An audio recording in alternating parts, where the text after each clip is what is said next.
defense satellites, basic weapon systems, and a scattered collection of vulnerable colonies. This would be a simple conquest, barely worthy of mention in the Empire's endless chronicles. "Launch the first wave," he commanded, his secondary eyes blinking in anticipation. "Target their colony stations. Let's show these humans the futility of resistance." The first wave of Karthik destroyers surged forward, their biomechanical hulls pulsing with stored energy. They were beautiful machines, the product of 10,000 years of uncontested technological superiority. As they approached Jupiter's orbit, their targeting systems locked onto the human installations, fragile structures that would crumble under the Empire's lightest touch. "Energy spike," his sensor officer called out suddenly. Multiple signatures emerging from inside Jupiter's atmosphere. Kextar's scales rippled with surprise. Impossible. Nothing could survive those pressures. Before he could finish his sentence, the space around Jupiter's poles erupted with activity. Massive structures emerged from within the gas giant itself, their hulls composed of some material that had completely masked their presence. They weren't the crude installations the Empire had detected. These were weapons platforms of impossible sophistication. "Evasive action," Kextar ordered, but it was too late. Quantum-locked beams of coherent energy lashed out from the human installations, cutting through his first wave's supposedly impenetrable shields as if they weren't there. Ships that had survived centuries of conflict disappeared in milliseconds, their biomechanical systems unable to comprehend what was happening to them. "Full retreat," Kextar commanded, watching in horror as a third of his vanguard fleet vanished in less time than it took him to give the order. "Pull back beyond their weapons range." But as his ships attempted to withdraw, space itself seemed to twist around them. Human vessels appeared from nowhere, emerging from what his sensors insisted was empty vacuum. They moved with impossible precision, their black hulls absorbing all energy directed at them. On his command deck's main screen, a communication request flashed. With trembling hands, Kextar accepted it. A human appeared, female, by their records, wearing what appeared to be a military uniform far more advanced than anything their intelligence had suggested possible. "High Admiral Kextar," she said, her voice carrying an authority that made his scales itch. "I am Fleet Admiral Sarah Chen of the Earth Defense Force. You have entered restricted space and engaged in hostile actions against human installations. You have exactly 1 standard time unit to surrender your command." "This is impossible," Kextar hissed. "Your species, you were barely capable of reaching your own moon a century ago." Admiral Chen's expression remained neutral. "A carefully crafted illusion, Admiral. While your empire watched our primitive rockets and celebrated your supposed superiority, we were building something far beyond your understanding.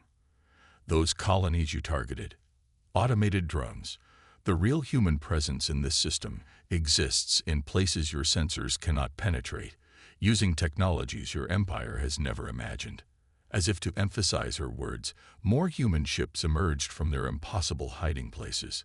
Their designs defied conventional physics, incorporating technologies that shouldn't exist for another 1,000 years by the Empire's own development timeline. "Your empire has conquered hundreds of worlds," Chen continued, "because those species fought you on your terms, with technology you understood. Humanity chose a different path. We hid our true capabilities, letting you see exactly what we wanted you to see. And now, you're about to understand why." Kextar watched in mounting horror as his fleet's most sophisticated scanning systems failed to penetrate the human vessel's defenses. Their weapons operated on principles that his scientists insisted were impossible. Their ships moved through space in ways that violated the most fundamental laws of physics. "You have 50 time units remaining," Chen announced. "I suggest you use them wisely. Humanity has prepared for this moment for generations. The question is, has your empire prepared to face an enemy that is not what they appear to be?" As his officers scrambled to make sense of the situation, Kextar realized with growing dread that this wasn't just a military defeat. It was the end of everything the Karthik Empire believed about their place in the galaxy. Humanity hadn't just hidden their true strength. They had fundamentally changed the rules of warfare itself. The turning point. Deep within Europa's orbital space, the true nature of humanity's power was about to be revealed. As the remaining Carthic fleet regrouped, desperately trying to establish a defensive position, the ice moon's surface began to shimmer with activity that defied the silent watch. Commander Elena Santos stood at the helm of the HSS Nightshade, her eyes fixed on the holographic display showing the vast emptiness of space beyond Pluto's orbit. The ship's quantum stealth systems hummed silently, making them completely invisible to conventional detection methods. Even the most advanced sensors would see nothing but empty space where the sleek obsidian vessel hung motionless against the star-filled backdrop. "Contact," Lieutenant Park whispered, his fingers dancing across the neural interface. Multiple signatures, big ones. Elena's heart rate quickened, but years of training kept her voice steady. "Show me."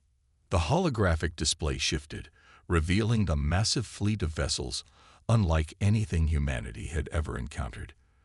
They moved with an otherworldly grace, their hulls shimmering with what appeared to be living metal.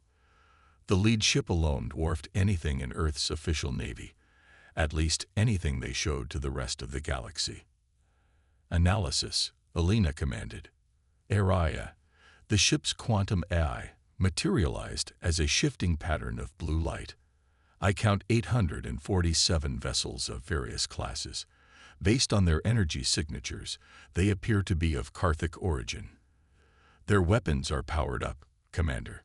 This is not a diplomatic mission." Elena allowed herself a grim smile. The Carthic Empire, self-proclaimed rulers of 3 spiral arms, had finally decided to make their move. They'd been watching Earth for decades, seeing what they believed to be a primitive species barely capable of interplanetary travel. They had no idea they'd been watching exactly what humanity wanted them to see. "How long until they reach the Jupiter defense line?" Elena asked. "At their current velocity, 72 hours, Araya responded. "They're being cautious, running active scans. They expect to find our outer colony ships, the ones we leaked information about." The colonies had been a masterful piece of misdirection. For the past 20 years, humanity had made sure any watching eyes saw exactly what they expected. A young spacefaring race, struggling to establish a few fragile outposts beyond Mars. The reality was far different. "Send the quantum burst transmission to command," Elena ordered. "But first, let's get a closer look at their flagship. Araya, plot an intercept course. Keep us in their sensor shadow." The Nightshade moved with impossible silence, slipping between gravitational eddies that should have been too subtle to detect, let alone navigate. The ship's quantum core, a technology the Carthic Empire believed was centuries beyond human capability, allowed it to practically ghost through space-time itself. As they drew closer to the alien flagship, Elena studied its design through the ship's enhanced sensors. The Carthic vessels were impressive, certainly. Their biomechanical technology had conquered hundreds of worlds. But there was something almost arrogant in their approach, the confidence of an empire that hadn't faced a serious challenge in millennia. "They're running their standard conquest protocol," Araya announced, analyzing the fleet's formation.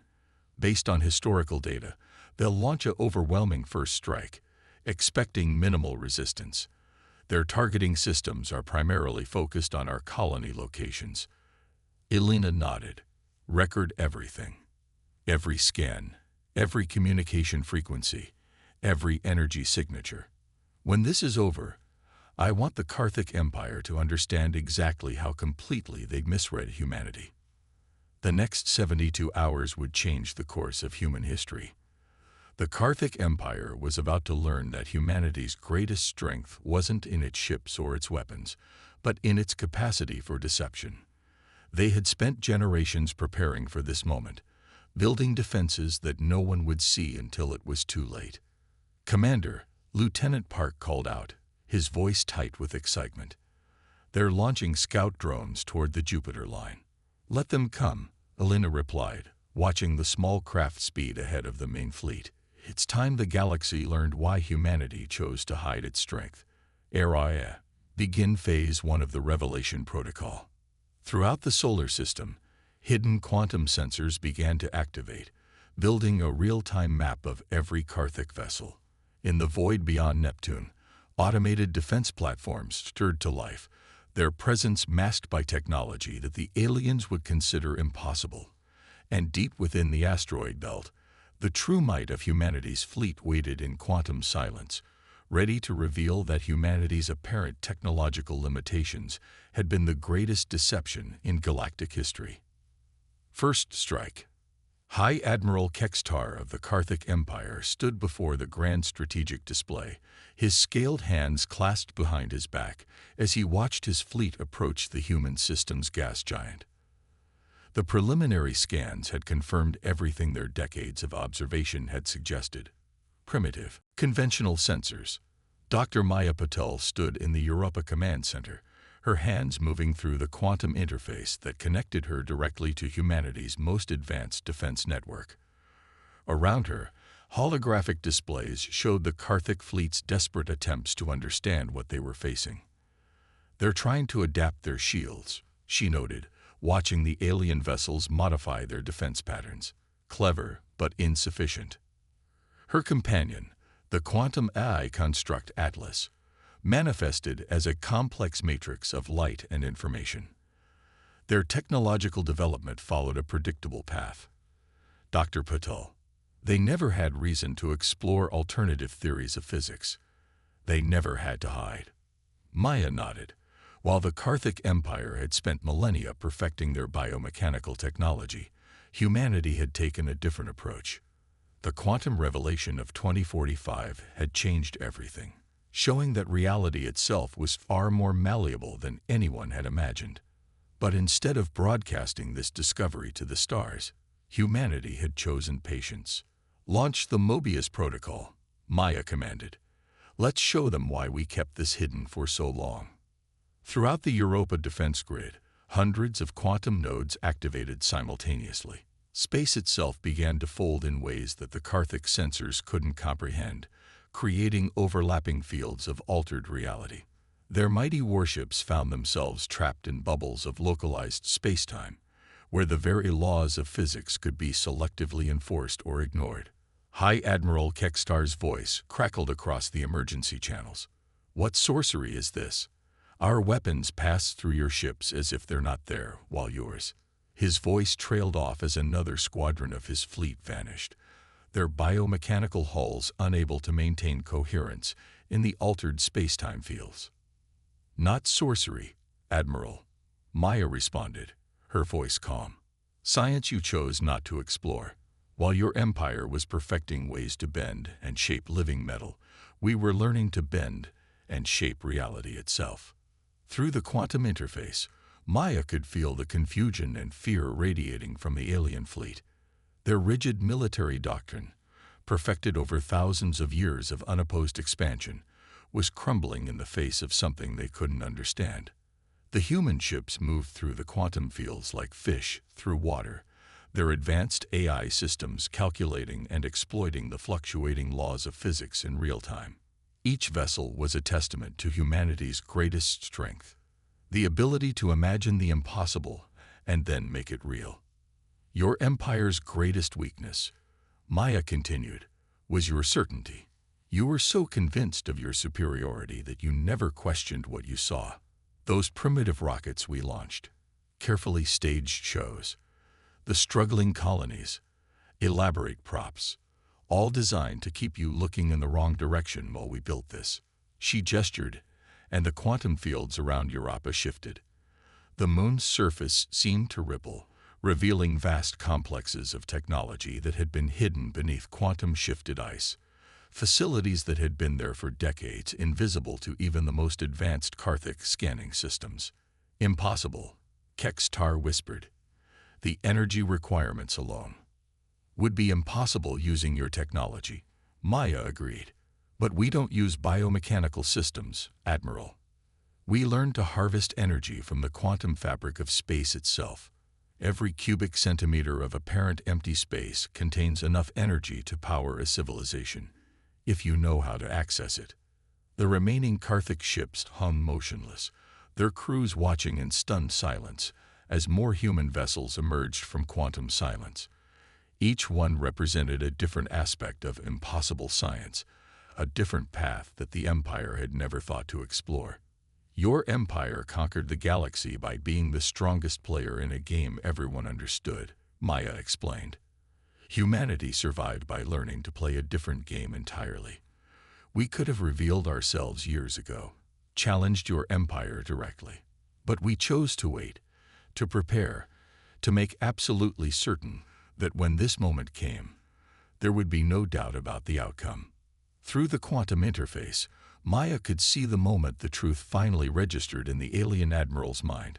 His empire hadn't just encountered a new military power, they had stumbled upon a species that had fundamentally reimagined what was possible in the universe. And they had done it all in secret, hiding their true nature until the perfect moment to reveal it. Behind enemy lines, the HSS Shadowleaf materialized in the heart of Karthik space, its quantum-shifted hull rendering it not just invisible, but fundamentally out of phase with normal spacetime.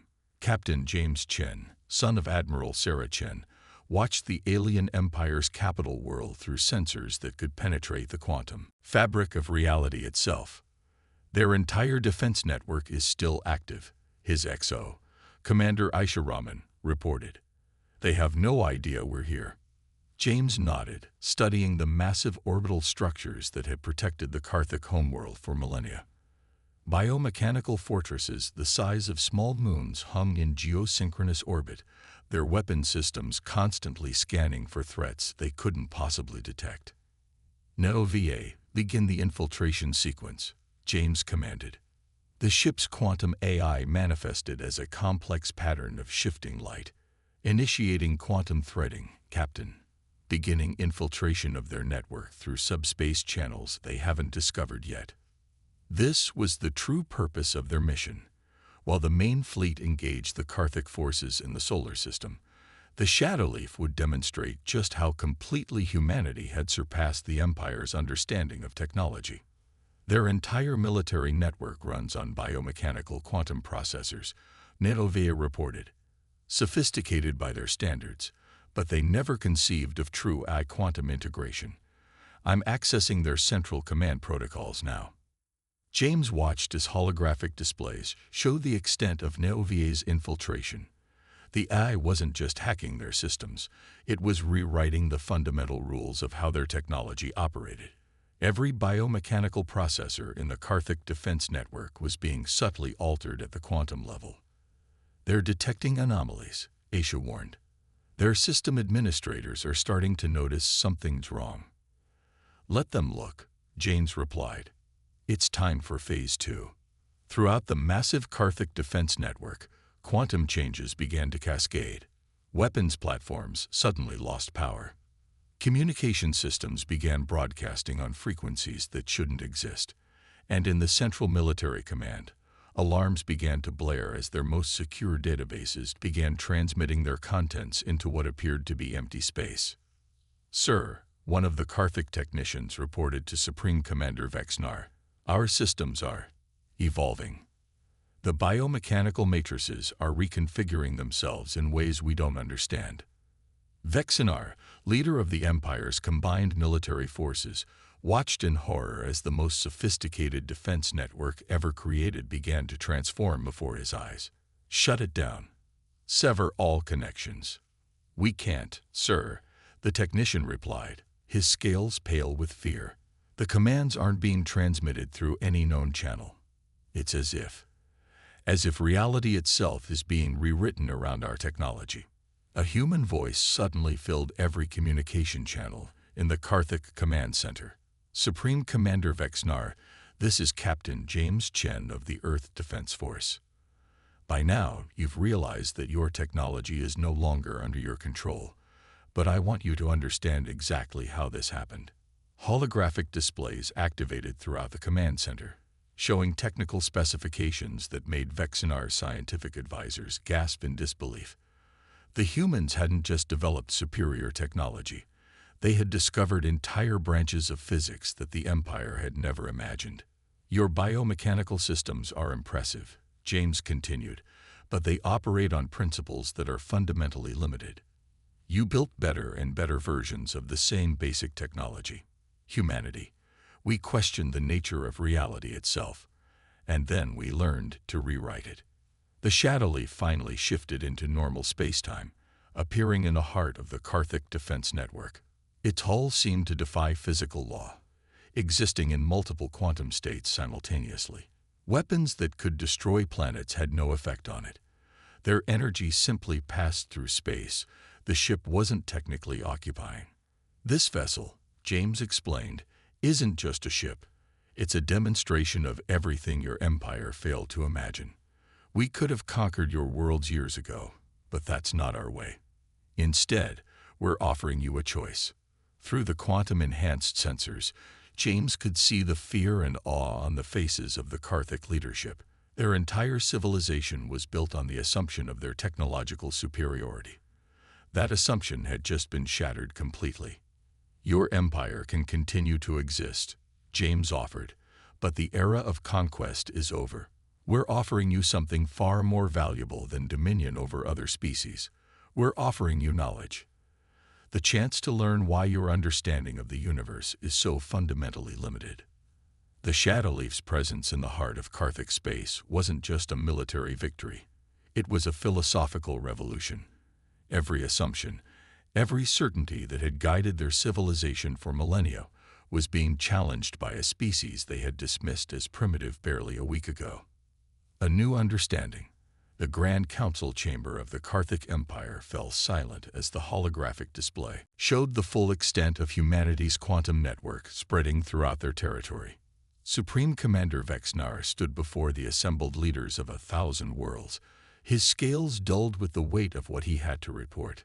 In 7 standard days, he began, everything we believed about our place in the galaxy has been proven wrong. The humans didn't just defeat our fleet. They demonstrated mastery over principles of physics we never knew existed. The chamber's biomechanical walls pulsed with the collective anxiety of the Empire's leadership. In the center of the room, a human delegation stood calmly. Admiral Sarah Chen, Dr. Maya Patel, and Captain James Chen represented not just Earth, but a fundamental shift in the balance of galactic power. Your empire has stood for 10,000 years, Admiral Chen addressed the council, built on the assumption that technological progress followed a predictable path. You believe that any civilized species would develop along the same lines you did, making the same discoveries in roughly the same order. She gestured, and the holographic display shifted to show humanity's quantum technology in action. Ships that could exist in multiple states of reality simultaneously. Weapons that didn't destroy matter but temporarily rewrote the laws of physics in localized areas. Defenses that didn't stop attacks but rather prevented them from ever having existed in the first place. We chose a different path, Dr. Patel explained. When we first detected your empire's presence, we realized we had a choice. We could reveal ourselves and likely be conquered, or we could hide our true nature and develop in secret. We chose secrecy not out of fear, but because we wanted to understand the full potential of reality itself. The council chamber's atmospheric processors struggled to keep up with the rapid breathing of hundreds of agitated Karthik nobles. Their entire civilization had been built on the principle of technological superiority. Now they faced a species that hadn't just surpassed them, but had fundamentally reimagined what technology could be. But we're not here to replace your empire, Captain James Chen announced, drawing surprised murmurs from the assembly. We're here to offer you a partnership. Your biomechanical technology, combined with our understanding of quantum reality, could open up possibilities neither of our species has imagined. Admiral Chen stepped forward, her presence commanding attention despite being physically smaller than any Karthik in the room.